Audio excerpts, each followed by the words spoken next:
Shalom pemirsa Hope Channel sekalian.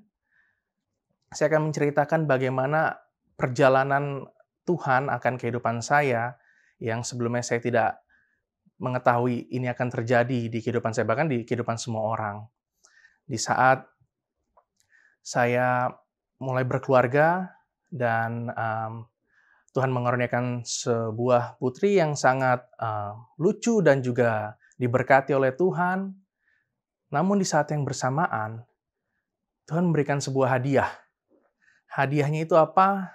Bersamaan dengan putri saya lahir, istri saya diketahui menderita kanker.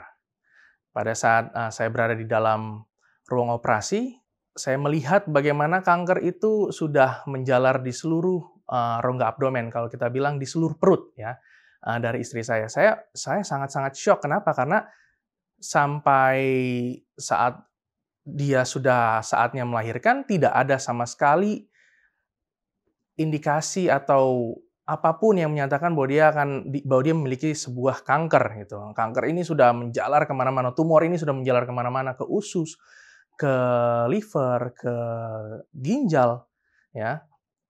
Selama hampir 4 tahun kami berjuang, istri saya terutama berjuang untuk penyakit yang dia derita, sampai bolak-balik terus masuk rumah sakit. Bahkan kami hanya memiliki kesempatan itu sebulan hanya seminggu untuk bertemu dengan anak. Karena sisanya dirawat di rumah sakit, ya. Operasi sudah sampai 4 kali, bahkan sampai 5 kali, terus diangkat sampai beliau pun juga ibaratnya sudah bosan gitu masuk kamar operasi, apalagi yang mau diambil. Kemoterapi terus dijalankan, hingga pada akhirnya bulan Mei tahun ini, setelah pergumulan yang begitu lama sekali, kami sudah tahu bahwa perjalanan penyakit ini akan menjadi seperti apa, dan kami sudah bersiap-siap untuk itu sebenarnya.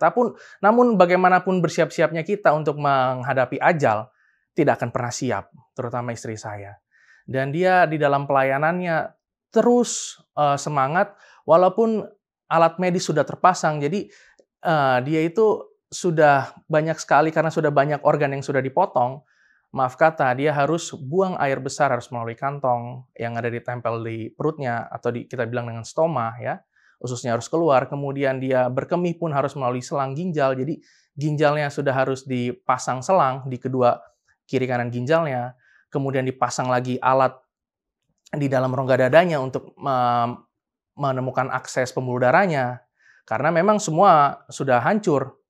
Nah, dia tidak akan pernah mengatakan bahwa menyerah.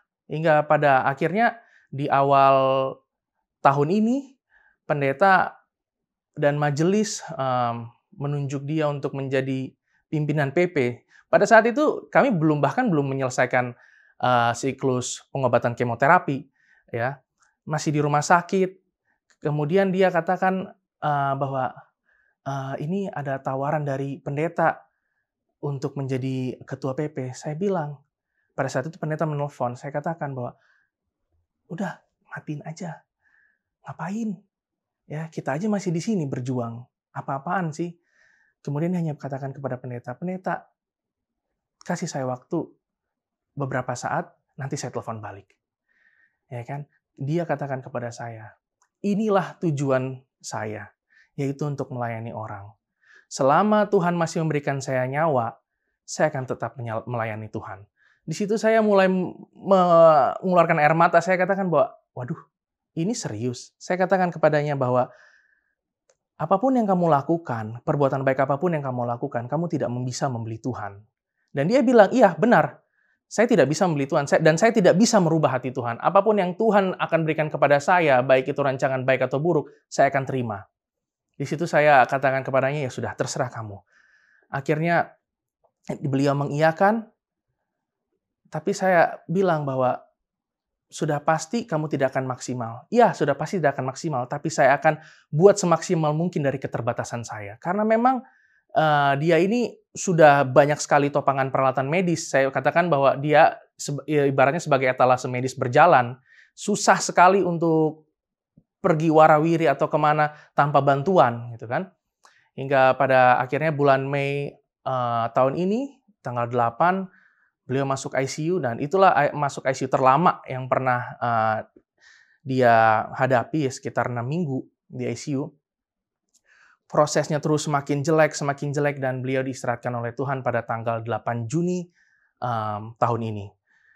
Yang bisa saya ambil pelajaran dari pengalaman hidupnya adalah bagaimana perjuangannya untuk tetap bisa melayani Tuhan, melayani sesama, terutama di saat-saat COVID kemarin pada tahun 2020 hingga 2021. Bagaimana dia berjuang untuk mendapatkan, kalau Bapak Ibu tahu ada obat yang namanya Avigan, ya, untuk COVID.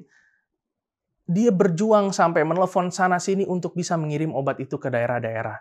Untuk teman-temannya yang lagi kena COVID susah, ya, untuk dosennya, untuk semua anggota gereja, siapapun yang minta pertolongan kepada beliau, dia akan sanggupi.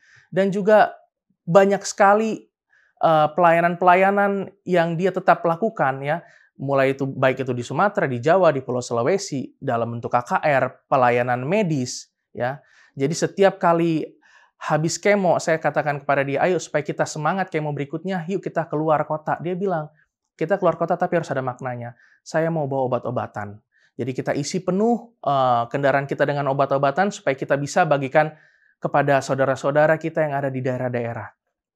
Jadi bagaimana dia katakan di dalam Yesaya 55 ayat 8 dan 9 kepada saya bahwa sebab rancanganku bukanlah rancanganmu dan jalanmu bukanlah jalanku.